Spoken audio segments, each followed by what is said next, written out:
एक गांव में जानकी नामक एक गरीब विधवा अपने बेटे सूरज के साथ रहती थी। पति के गुजर जाने के बाद जानकी घरों में चौका बर्तन करके अपना परिवार चला रही थी। जानकी सदैव भगवान की पूजा किया करती थी। उसके घर में ब्रह्मा विष्णु महेश त्रिदेवों की एक फोटो थी, जिसके आगे वो हर सुबह उठकर दीपक जलाया करती थी और नियम पूर्वक जो भी रूखा सूखा बनाती वो भोग लगाकर ही खाती थी।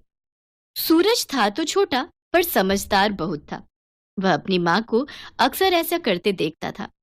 माँ, तुम भगवान की पूजा क्यों करती हो? इसलिए बेटा, ताकि भगवान हमें हर मुसीबत से बचाए।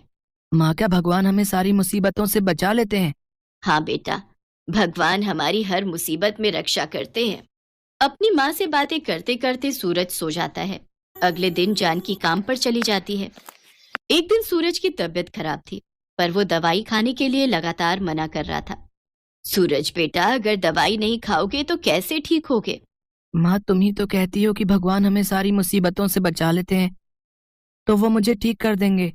मैं दवाई नहीं खाऊंगा, दवाई बहुत कड़वी होती है। अरे तुम्हें नहीं पता कि भगवान जी ने तो मुझे ये दवाई दी है कि इसे सूरज को खिला देना, उसके बाद वो बिल्कुल ठीक हो जाएगा।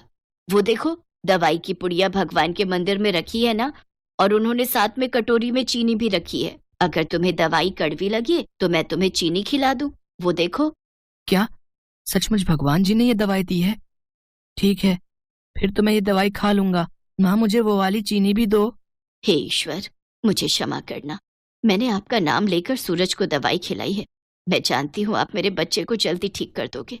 हे पालनहार, हे ब्रह्मा विष्णु महेश, आपकी सदा ही जय हो। दवाई खाकर सूरज ठीक हो जाता है।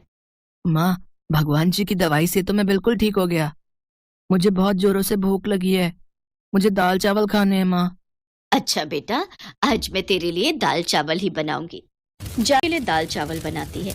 जानकी भगवान को भोग लगाकर सूरज को खाना देने ही लगी थी कि तभी गांव का मुखिया आ जाता है। जानकी, कर्जे के बाकी बचे हुए रुपए तो कब तक लौटाएगी? तूने अपने पति की बीमारी के लिए मेरे से 5,000 रुपए लिए थे, जो अब ब्याज के साथ 15,000 हो चुके हैं। मुखिया जी, आप चिंता मत करो, मुझे कुछ महीनों की मोहलत और दे दो, मैं आपका सारा कर्जा चुका दूंगी। ठीक है, 15 दिन बाद 5,000 रुपए दे देना। बाकी के बचे हुए पैसे 2-3 महीने के अंदर लौटा दे। इतना कहकर मुखिया वहां से चला जाता है। जानकी परेशान हो जाती है कि वो इतनी जल्दी रुपए कहाँ से लाएगी। जानकी घरों में काम करती थी, वहां से भी एडवांस रुपए मांगती है, पर पहले ही वो महीने के पैसे ले चुकी थी, इसलिए मालकिन ने एडवांस देने के लिए भी मना कर दिया। नहीं नहीं जानकी, ऐसे काम नहीं चलता। तुम्हें तो पता ही है सेठ जी पूरे महीने के पैसे एक साथ देते हैं। अब मैं तुम्हें एडवांस में पैसे दे दूंगी तो मुझे भी तो पूरे टाइम घर का खर्च चलाना है। सेठ जी शहर गए हुए हैं, पीछे से मुझे भी तो पैसों की जरूरत है, और वैसे भी मैं तुझे महीने के पैसे पहले ही दे चुकी हूँ। कोई बात नहीं मालकिन, आप परेशान मत हो। ऐसे ही कुछ दिन तक जानकी परेशान रहती है। वो कुछ भी नहीं समझ पा रही थी कि आखिर वो चौधरी का कर्ज कैसे चुकाए। एक दिन जानकी त्रिदेव की मूर्ति के आगे बैठी रो रही थी। हे प्रभु, मैं क्या करूं, मुझे कुछ समझ नहीं आ रहा। चौधरी साहब कल मेरे से कर्जे के 5,000 रुपए मांगने आ जाएंगे, पर मेरे पास उनको देने के लिए बिल्कुल भी पैसे नहीं है। अगर मैंने उन्हें पैसे नहीं दिए तो ये घर खाली करना पड़ेगा हमें। वो हमें यहाँ से निकाल देंगे। मेरी सहायता करो प्रभु, मेरी सहायता करो। माँ, तुम रो मत।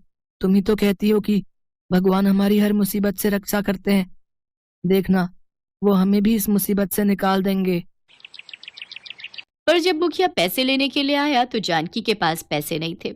मुखिया ने उसे खूब खरी खोटी सुनाई। जानकी, मैंने तुझसे कहा था कि तू कर्जे के 5,000 रुपए तैयार रखना, पर तूने ऐसा नहीं किया। कल दोपहर तक अगर तूने मेरे पैसे नहीं लौटाए तो मैं तुझे पुलिस के हवाले कर दूंगा, समझी? मुखिया जी, आपको पता भी है, हमारी मदद करने के लिए भगवान जी आने वाले हैं। वो आपके सारे पैसे चुका देंगे। सही है, सही है।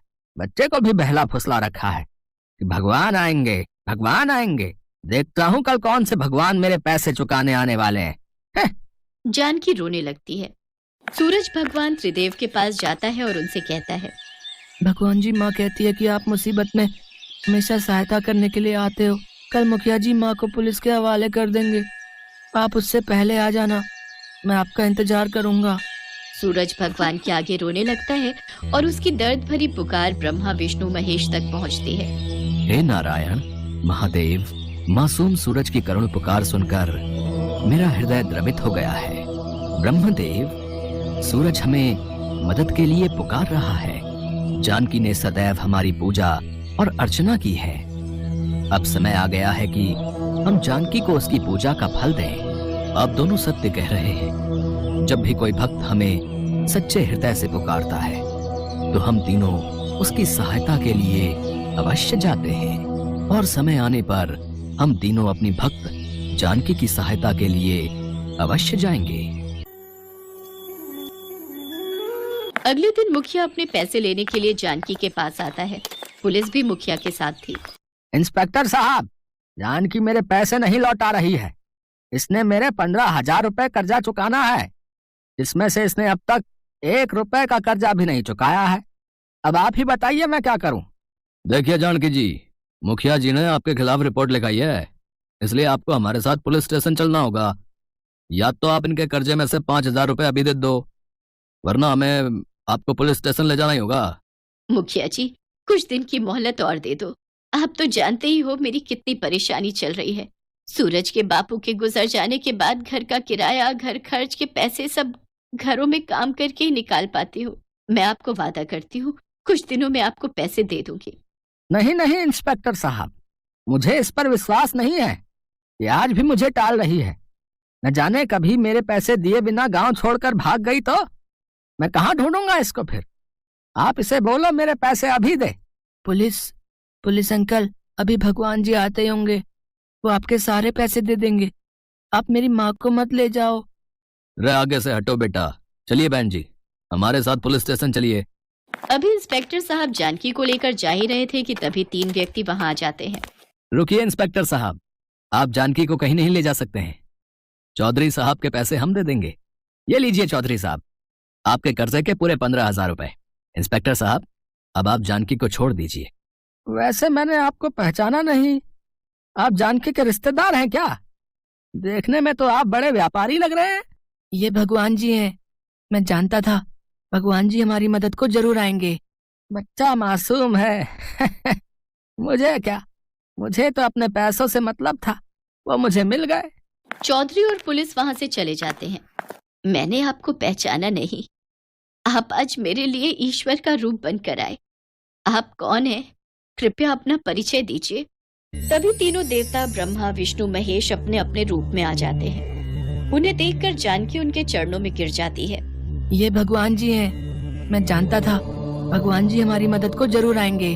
जानकी और सूरज को आशीर्वाद देकर त्रिदेव अंतर ध्यान हो जाते हैं और उनके चरणों के स्थान पर 3 सोने के सिक्कों से भरे कलश रखे थे। जानकी के ऊपर ब्रह्मा विष्णु महेश की कृपा हो जाती है और त्रिदेव का चमत्कार उसके जीवन को खुशियों में बदल देता है। जानकी उस गांव को छोड़कर दूसरे गांव में चली जाती है और वहां जाकर नई जमीनें खरीदकर खेती बाड़ी का काम शुरू करती है। सूरज को पढ़ने लिखने के लिए वो स्कूल में डाल देती है। जानकी अक्सर मंदिरों में भंडारा भी करवाने लगी। उसने अपने जैसे बहुत से गरीबों की मदद की, उन्हें रोजगार दिया। जानकी का अब एक ही सपना था कि वो अपने बेटे सूरज का भविष्य उज्जवल बनाए।